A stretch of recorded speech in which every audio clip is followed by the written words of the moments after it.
Shalom saudara-saudariku yang terkasih dalam Tuhan kita Yesus Kristus. Apa kabarnya malam ini? Saya selalu mendoakan agar saudara-saudari bersama keluarga selalu aman dalam perlindungan Tuhan kapanpun dan dimanapun saudara-saudari berada. Sebelum kita mulai dengan renungan malam ini, marilah kita berdoa. Bapa kami yang di sorga, di dalam nama putranya yang tunggal Tuhan kami, dikuduskanlah namamu di tempat yang maha tinggi. Datanglah kerajaanmu dan jadilah kehendakmu di tempat ini seperti di sorga. Berikanlah kami pada saat ini hati yang memahami firman-Mu. Dan ampunilah kami akan kesalahan kami, seperti kami juga mengampuni orang yang bersalah kepada kami. Dan janganlah membawa kami ke dalam pencobaan, tetapi lepaskanlah kami daripada yang jahat. Karena Engkaulah yang mempunyai kerajaan, kebenaran dan keadilan, dan kuasa dan kemuliaan, sampai selama-lamanya. Amin. Saudara-saudariku yang terkasih dalam Tuhan kita Yesus Kristus, untuk renungan kita pada malam ini terambil dalam kitab Matius pasal 6 ayat 9 sampai dengan ayatnya yang ke-13. Demikian firman Tuhan. Karena itu berdoalah demikian: Bapa kami yang di sorga, dikuduskanlah namamu. Datanglah kerajaanmu, jadilah kehendakmu di bumi seperti di sorga. Berikanlah kami pada hari ini makanan kami yang secukupnya. Dan ampunilah kami akan kesalahan kami, seperti kami juga mengampuni orang yang bersalah kepada kami. Dan janganlah membawa kami ke dalam pencobaan, tetapi lepaskanlah kami daripada yang jahat. Karena Engkaulah yang mempunyai kerajaan dan kuasa dan kemuliaan sampai selama-lamanya. Amin.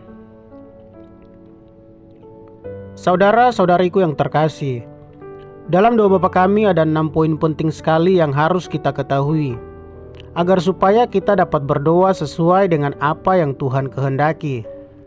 Jangan sampai kita melewatkan 6 poin penting ini dalam setiap doa yang mau kita panjatkan. Sebab jika kita tidak memakai 6 poin penting ini, doa kita akan sama seperti orang yang dikatakan Tuhan munafik. Dan inilah ke-6 poin penting yang harus dan perlu sekali kita pakai dalam setiap doa kita. Poin yang pertama, Bapa kami yang di sorga, dikuduskanlah namamu. Dalam kalimat Bapa kami yang di sorga, dikuduskanlah namamu, ini mengartikan penyembahan, di mana dalam setiap doa yang mau kita panjatkan kepada Tuhan, Tuhan menghendaki agar kita lebih dahulu menyembah kekudusan Tuhan sebagai Raja yang mulia dan kekal. Dan ini sangat penting sekali untuk diterapkan dalam setiap doa yang mau kita panjatkan, agar doa kita tidak terdengar seperti orang-orang munafik, di mana mereka suka memulai doa dengan tidak menghargai kekudusan dan kemuliaan Tuhan. Mereka sering katakan, "Yang penting kami berdoa," padahal Tuhan tidak mendengar doa mereka. Poin yang kedua, datanglah kerajaanmu, jadilah kehendakmu di bumi seperti di sorga.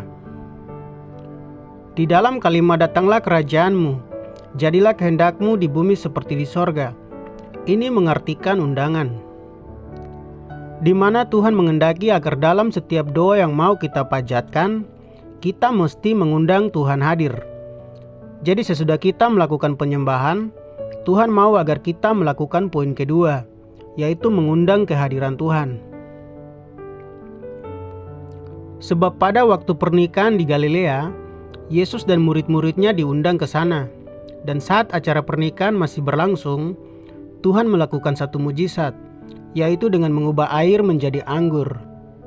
Jadi penting sekali untuk kita mengundang Tuhan dalam setiap doa kita, agar doa kita tidak terlihat seperti orang-orang yang munafik, di mana mereka suka meminta sesuatu kepada Tuhan tanpa mengundang Tuhan hadir.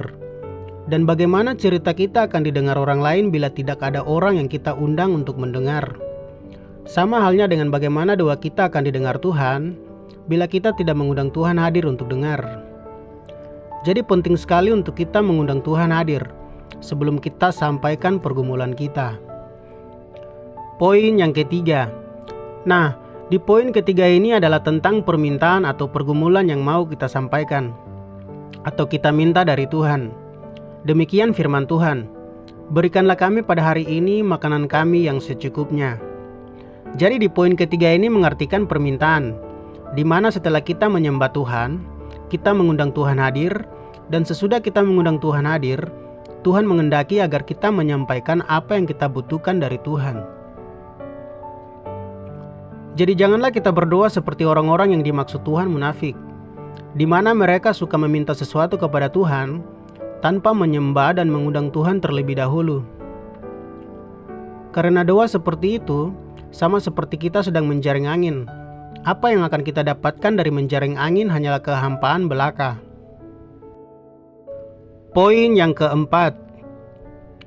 Poin yang keempat ini mengartikan pengampunan. Demikian firman Tuhan. Dan ampunilah kami akan kesalahan kami seperti kami juga mengampuni orang yang bersalah kepada kami. Nah, di poin keempat ini Tuhan menghendaki agar dalam setiap doa yang mau kita panjatkan kepada Tuhan, jangan kita lupa meminta pengampunan. Pengampunan kepada diri sendiri dan pengampunan akan sesama yang lain. Karena kita adalah segambar dan serupa, seperti yang difirmankan Tuhan dalam kitab Kejadian 1 ayat 27. Maka Allah menciptakan manusia itu menurut gambarnya. Menurut gambar Allah diciptakannya dia laki-laki, dan perempuan diciptakannya mereka. Jadi janganlah kita seperti orang-orang yang dikatakan Tuhan munafik, di mana mereka suka menaikkan doa dengan tidak beraturan. Mereka sering katakan, yang penting kami berdoa. Jadi janganlah kita seperti mereka. Sebab dalam doa, kita memiliki aturan yang telah difirmankan Tuhan dalam kitab Matius ini. Di dalam setiap kalimat doa itu memiliki makna dan poin-poin penting yang kita manusia harus tahu, agar dalam setiap doa kita tidak terlihat seperti yang dimaksud Tuhan orang munafik. Poin yang kelima. Nah, di poin kelima ini mengartikan perlindungan. Jadi di poin kelima ini Tuhan menghendaki agar sebelum kita menutup doa, jangan sampai kita lupa meminta perlindungan. Demikian firman Tuhan. Dan janganlah membawa kami ke dalam pencobaan, tetapi lepaskanlah kami daripada yang jahat.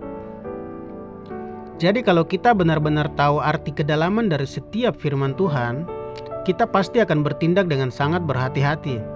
Sebaliknya jika kita tidak memahami kedalaman dari setiap firman Tuhan, kita akan terlihat seperti orang yang dikatakan Tuhan munafik. Jadi orang yang disebut munafik adalah orang-orang yang tidak beraturan. Dalam doa orang-orang munafik, biasanya mereka langsung meminta perlindungan sebelum menyembah dan mengundang Tuhan hadir. Mereka juga kadang lupa mengampuni kesalahan orang lain. Bahkan mereka hanya tahu meminta berkat dan perlindungan tanpa penyembahan dan undangan. Jadi mulai sekarang, janganlah kita seperti mereka.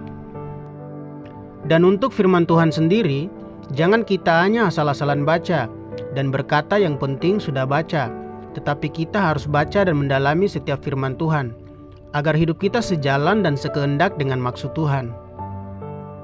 Poin terakhir. Jadi di poin terakhir ini mengartikan pujian, di mana untuk menutup setiap doa, Tuhan menghendaki agar kita memuji kuasa dan kemuliaan-Nya, di mana kita memuji Tuhan atas berkat, pengampunan, dan perlindungan dari Tuhan yang tak berkesudahan atas hidup kita, sehingga kita masih bisa ada sampai saat ini. Demikian bunyi firman Tuhan. Karena Engkaulah yang mempunyai kerajaan dan kuasa dan kemuliaan sampai selama-lamanya. Jadi janganlah kita seperti orang-orang yang dikatakan Tuhan munafik, di mana dalam setiap doa mereka tidak pernah memuji kuasa dan kemuliaan Tuhan. Doa mereka selalu tidak beraturan, makanya hidup mereka juga berantakan. Jadi janganlah kita seperti mereka.